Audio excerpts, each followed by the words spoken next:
Hello, I'm Gary Stearman. Welcome to Prophecy Watchers, and we are going today to do a program that's a continuation of one that we started a bit ago. It is about a filmmaker whom I greatly admire. His name is Chris Pinto. He's in studio right now. Chris, welcome to Prophecy Watchers. Hey Gary, it's great to be with you again.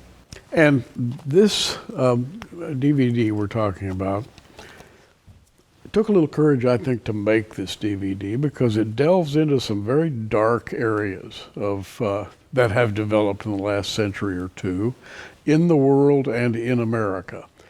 And you bring out facts that I don't think most people are vaguely aware of, that some amazing things have happened in the last century and a half. And let's review, we had a conversation about this before, but let's review a bit of what you have discovered and then take it to the next step.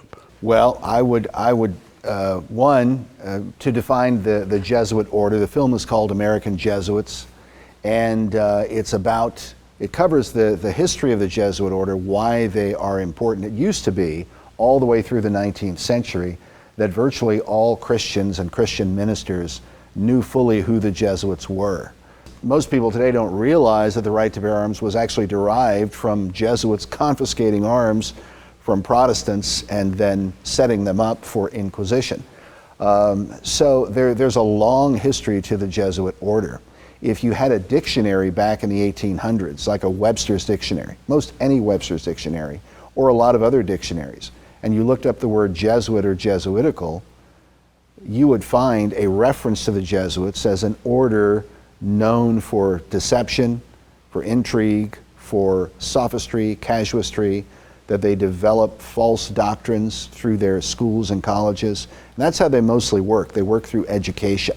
So they have a saying, if you give us a child for 7 years, we will give you the man. That they have a way of indoctrinating and programming people to think the way they want them to, so that when they get older, they end up promoting, certain doctrines and philosophies that they want society to adopt.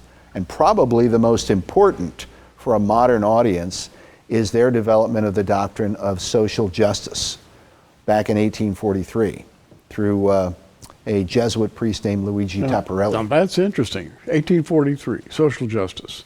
Now when we use that term today, social justice, we kind of think of it as a new thing. It's a new term. It's just popped up lately. Mm-hmm. But not so, you're saying. No, not at all. In fact, it's remarkable how many Christian ministers, people like the great historian J.A. Wiley, in his book on the Jesuits, said that because they not only developed social justice, but then afterwards they were working with Karl Marx. The Jesuit general Peter von Becks was working with Karl Marx, and this was published in the newspapers by Otto von Bismarck, the great leader of Germany, who was a Protestant, and he was warning J.A. Wiley. Alexander Hislop, who wrote the book The Two Babylons, had another book called The Red Republic, and he believed the Red Republic, he believed that the color red from communism was the reason why you have the scarlet-colored beast in the book of Revelation. And the woman that rides the beast, as all the reformers believed, is Rome. And so his book, The Red Republic, he's literally saying that the Jesuits and the papacy developed socialism and communism as a weapon against their enemies in the next generation. So all these ministers are warning about social justice, socialism, communism, long before you ever get to 1901. And they weren't just Protestants warning. You had Catholics like, there was a very well-known Catholic named Paul von Hoensbroek, and he came from a very noble Catholic family, a very, very devout Catholic man. He became a Jesuit priest, spent 14 years as a Jesuit, and he left the order because he said he discovered the Jesuits were behind socialism in Germany. And that's the reason he left. He wrote a book called 14 Years a Jesuit. You can find it online. He wrote a series of other works as well. So these things were very, very well known back in the 19th century to both Protestants and Catholics alike. But today, for some reason, through World War I, World War II, information about the order has been kind of phased out of our history books.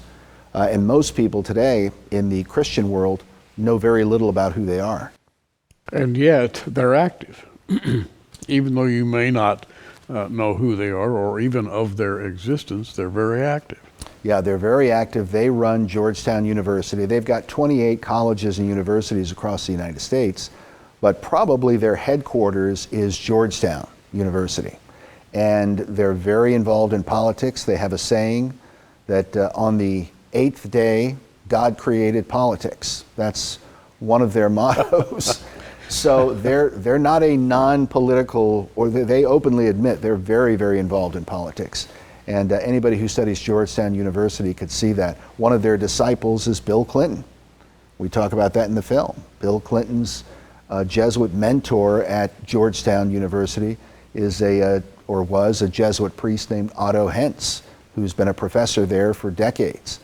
But most people don't know who Otto Hentz is, even though he's a public figure. He's not hiding, he's there at Georgetown, but most people have no idea that he's this very influential person in the life of Bill Clinton. Well, what is this world all about? Well, it's about the distribution of power. The distribution, we could say, and management of power. And there's a constant battle to see who gets to do that. Mm-hmm. And there has been as long and as far back as you want to look, right? Right, absolutely. And one of the instruments of their power is what they've done now with, and I think probably, as Christians, there's the political side, but the spiritual side and the theological side is the Jesuits are behind ecumenism. They are the ones responsible for Vatican Council II, where they basically declared that all religions are one and the same, or all religions are different paths to finding God, something that Pope Francis, who's a Jesuit, said here recently. And of course we know that according to the Bible, that's heresy. Jesus says, I'm the way, the truth, and the life. No man comes unto the Father but by me. And Jesus says, I am the door. By me men may enter in and be saved. But if any man tries to climb in through some other way, the same as a thief and a robber. So the idea that there's many paths to God, or that religions like Islam and Buddhism and Hinduism are somehow equal to Christianity, we believe that's a false doctrine, but that's exactly what the Jesuits promoted through Vatican Council II. And even many Catholics believe that's a complete betrayal of historic Christianity and historic Catholicism, because nobody in 2,000 years, none of the churches anywhere, ever believed that particular philosophy. So in your work, this is entitled American Jesuits, you're really talking about the distribution of power, the management of power. The idea might appear to be religious, quote unquote, but in fact what we're talking about is the ages-long management to see who gets to tell somebody else what to do, right? Well, I think there's no question about that. That's one of the interesting things about the order, is that the leader of the Jesuits is called the general, the Jesuit general, or the superior general. But his nickname is the Black Pope, and there's even a book called The Black Pope, written by a nun named M.F. Cusack back in the late 19th, early 20th century. And the book basically explains that in the Catholic world, it's generally accepted that the Black Pope, the Jesuit general, rules over the White Pope, that he tells the Pope what to say, what to do, what his doctrinal views and theology and so on are going to be. And so that's how the power structure in Rome operates. We're talking to filmmaker Chris Pinto, and Chris outdone himself this time. A lengthy but absolutely riveting film entitled American Jesuits. Let's pause for a minute here. I'd like to tell you about the Prophecy Watcher, our monthly magazine here at Prophecy Watchers. And I'd like to pause for a moment, tell you how you can get your own subscription to our monthly magazine. 10 years ago, we began an exciting journey, a mission dedicated to spreading the good news of the soon return of Jesus. Our passion for teaching Bible prophecy is what drives us to warn the world of events that are soon to come. In the last 2 years, tens of thousands of prophecy watchers from all over the world have subscribed to our monthly magazine, The Prophecy Watcher. Our first Too Good to Be True offer came with 8 bonus DVDs. Our second offer came with 10 bonus DVDs. But our 10-year anniversary offer is even better. 12 DVDs on Bible prophecy can be yours when you subscribe to our 48-page full-color magazine for just 1 year, print or digital format, all for a gift of $50, with shipping included in the USA. Recent events have turned the world upside down. The COVID-19 pandemic was followed by Russia's war in Ukraine, all overshadowed by the horrific October 7th tragedy in Israel. The prophets of the Bible predicted a series of end-time wars, and we're seeing the final pieces of the puzzle fall into place. Russia, China, Iran, Syria, Turkey. The enemies of Israel are on the doorstep, just as the Bible predicted some 2,500 years ago. The Prophecy Watcher magazine includes the writings of dozens of prophecy experts like Gary Stearman, Mondo Gonzalez, L.A. Marzulli, Bill Salas, Josh Peck, and many others, writing on fascinating subjects like the Rapture, the Dead Sea Scrolls, the Red Heifer, the World Economic Forum, the Global Reset, digital currency, the Mark of the Beast, the Nephilim, and the Antichrist's beast system of global control, things you will likely never hear about in church. 12 bonus DVDs will introduce you to Ezekiel's Gog and Magog war and the road to Armageddon. We'll examine the supernatural side of the Bible as we investigate controversial issues like the Nephilim, government UFO cover-ups, and the Shroud of Turin. We'll address the Luciferian Rebellion, a mutiny that changed heaven and earth forever. Speaking of heaven, you'll enjoy Mondo's glimpse into God's creation as he explores the stunning beauty of the stars and galaxies, seen through the lens of our Psalm 19 observatory cameras. 12 issues of the magazine, plus 12 bonus DVDs, a $180 value, now available for your gift of $50 to support our worldwide television outreach. Care to become a fellow Prophecy Watcher? Just visit our online bookstore at prophecywatchers.tv. Partner with us today and help us take the message of the soon return of Jesus to the whole world. Well, we're back, and we have Chris Pinto with us for a few more minutes, but I don't think there are enough minutes to talk about the subject because this is really a huge subject. American Jesuits. It's a subject about the balance of power, and I think even if you're not a historian, even if you're, just a guy with a regular job and you come home, watch television, maybe you read magazines, and you're always interested in why did so-and-so do this? Senator so-and-so said such and such, and this caused this to happen over here, but I wonder what was really behind that. And that's sort of what your film is about. What is going on really behind the scenes? Well, there was a very famous meeting of Jesuit leaders in a place called Chieri, Italy, back in 1825. And one of the things that they determined was, they said, let our work be in secret, let us shun too much light. So they don't really want to be in open warfare. The last time they were in open warfare against the Protestant world was with the 30 Years' War. And it's one of the things we talk about.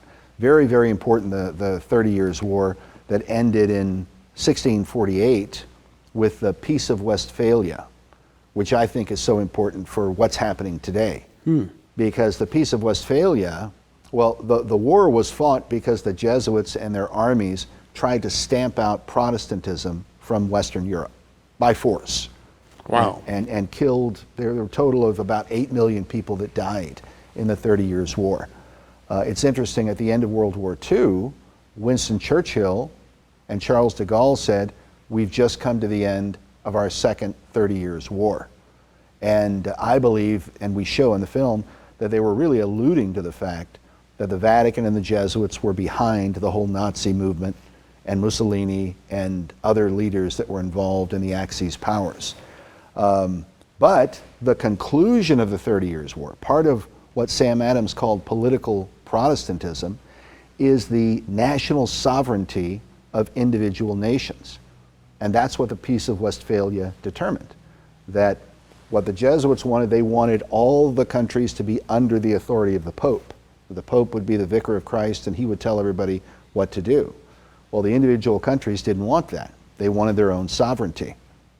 So the Peace of Westphalia is signed and it declares all the individual countries will be sovereign. Now you fast forward, and when Tony Blair, who converted to Catholicism, was in power, it was said by the newspapers that he was the leader that ushered in the post-Westphalian generation, the post-Westphalian era. And so, in other words, a shift of power, a major shift of power. To now no longer national sovereignty, now open borders. You see, and this immigration warfare. That rings a bell. You say Yeah. open borders. That's the discussion in America right now. Exactly. And you're saying, and by the way, you document this in your film, that that's no accident.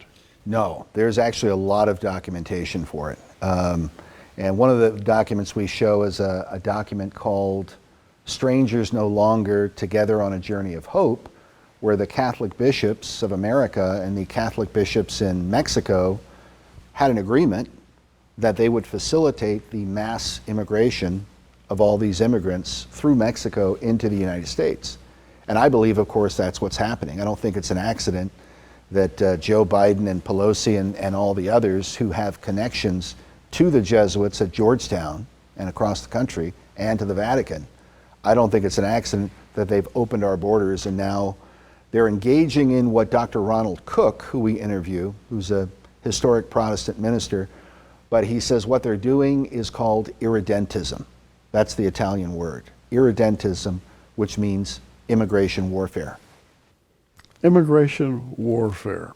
Now that term rings a bell, even though I've never heard it before, because it sort of opens up a little viewing port, and you say, okay, making war through immigration. And you know, I am not by nature someone who likes to analyze power and politics. I'm very much interested in the Bible, in spiritual things, in the church. But you're making me stop and think about the distribution of power, the history of that distribution, how it happens. And it's really not accidental at all. There's a lot of planning at very high levels that makes things happen. And you document that in your film rather well. Well, part of what we show is all of the, you know, the pastors, the teachers, the ministers who were writing books, one book after another, warning about what Rome was doing, especially with this development of these Marxist ideas, and that they were the secret power behind Marxism and socialism and so on. But I keep coming back to Alexander Hislop and his view, because globalism is really international communism. And you look at what the World Economic Forum wants to do, they're saying, well, the time will come when you'll own nothing, you'll pay rent, right? And supposedly everybody's going to be perfectly happy. Well, how are we going to own nothing? Only if these globalists find a way to steal all the private property. And that comes back to the inner doctrine of social justice. When Taparelli developed social justice, he openly admitted that he was trying to revive the earlier teachings of Thomas Aquinas, which is called Thomism in the Catholic Church. Well, Thomas Aquinas developed the doctrine of justifiable theft. And this is very well documented. We show you in the film. But justifiable theft, that it's okay to steal from your neighbor as long as you steal for a good reason. Ah, good reason. And so that's what he didn't just say it once or twice. He had a whole series of teachings on why it's okay to steal from your neighbor. And of course he was a Dominican. The Dominicans ran the Inquisition. And people have forgotten that the Inquisition often confiscated land and wealth. That was like one of the main things that they did, was confiscation of land and wealth. So that is the inner doctrine of social justice by Taparelli. Wow. You're listening to Chris Pinto. We're only scratching the surface of what his new film really goes deeply into. And he brings together several ideas that I'm sure you have not thought of as being, unless you are a college level historian, you haven't thought about how power is interlocked not only in our present world, but in the centuries past, and how the centuries past come very logically up to what we're seeing today. And you've done a great job bringing that down to my level. I'm not a historian, but you have brought things down to the level that really just opened my eyes in a lot of ways. So thank you very much. Well, praise the Lord. Thank you for saying so, Gary. Means a And lot. Christians, I think, need to be informed. Our prayer life, by the Lord's desire, by the prophets, the apostles, what do they all tell us? Pray. Pray. You have this problem? Pray about it. Bring it before the Lord. And you know, after watching this, really, I think I'm more stimulated to pray about the world situation. I think I'm more educated about what to pray for, frankly, than I was before. So I really appreciate what you've done. Well, the Scripture tells us, you know, sir, we have many warnings in the Bible about how in the last days perilous times will come. Yes. That evildoers and seducers will wax worse and worse, deceiving and being deceived. Right. One historic witness after another has warned about the Vatican and the Jesuits in particular, not necessarily every Catholic order, but the Jesuits in particular, because their aim is to overthrow all the work of Protestantism, widespread publishing of the Bible, the development of these fundamental freedoms of speech, of conscience, of religion, etc. And their aim is to find clever, manipulative ways to destroy all of that. And you think about what happens in a communist country, they effectively destroy all the fundamental liberties that God has granted us over the past few hundred years. Yes. The film is American Jesuits, and we're going to pause. You see how you can get your own copy of this film. Believe me, it's worth watching. By exposing the dark side of a secret Jesuit organization, today's guest, Chris Pinto, is bound to create some controversy and even make some enemies along the way. But as Christians, should we be silent and allow evil and wickedness to prosper? If you've never seen one of Chris's films before, you're missing out on one of the world's best researchers. His new DVD, American Jesuits, is available from Prophecy Watchers for your gift of $30 or more, with shipping included in the USA. Call the toll-free number on your screen or visit the Prophecy Watchers bookstore at prophecywatchers.com. For our international friends, please note that additional shipping fees do apply and all prices listed are in US dollars.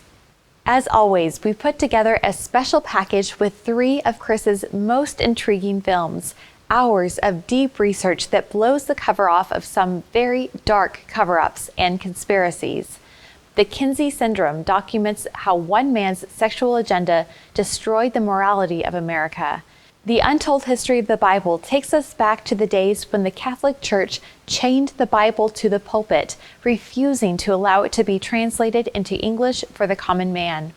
Lastly, the True Christian History of America will examine the faith of the Pilgrims and how America was used by God to share the gospel with much of the world. All 3 films are available for your gift of $85 with a special bonus, a copy of Chris's new film, American Jesuits, a masterpiece that is sure to bring you up to speed on Satan's plan for the long-anticipated one world religion. These 4 DVDs represent a $150 value, a savings of $65, plus free shipping. Prophecy Watchers exists to share the gospel with the whole world. Every week, we try to educate people on the things the Bible says about the world's future and, more importantly, your future. Challenging times lie just ahead, and we want you to be prepared for the events that will soon change our world forever. Thanks for watching today. Remember, Jesus is coming soon. Make sure you accept his free gift of eternal life.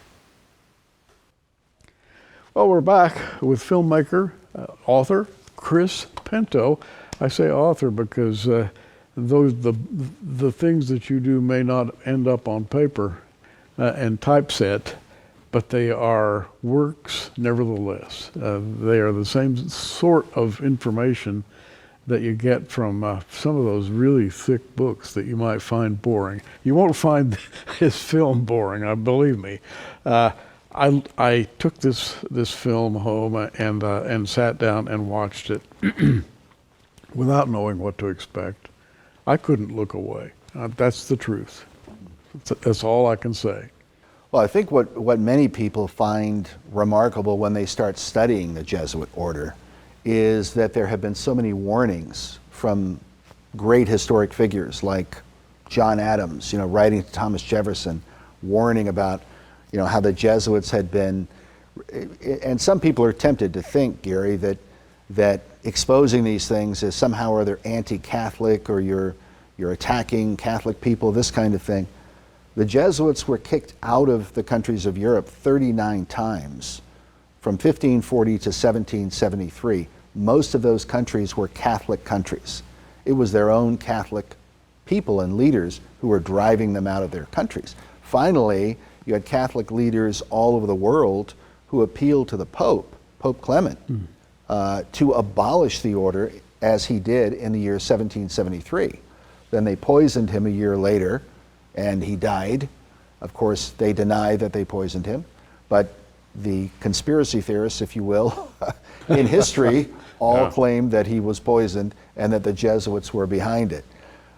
John Adams even said at one point that nearly all the monarchs of Europe feared Jesuitical assassination, because it was very commonly known that they were behind assassinations and atrocities throughout history. So that's why people feared them.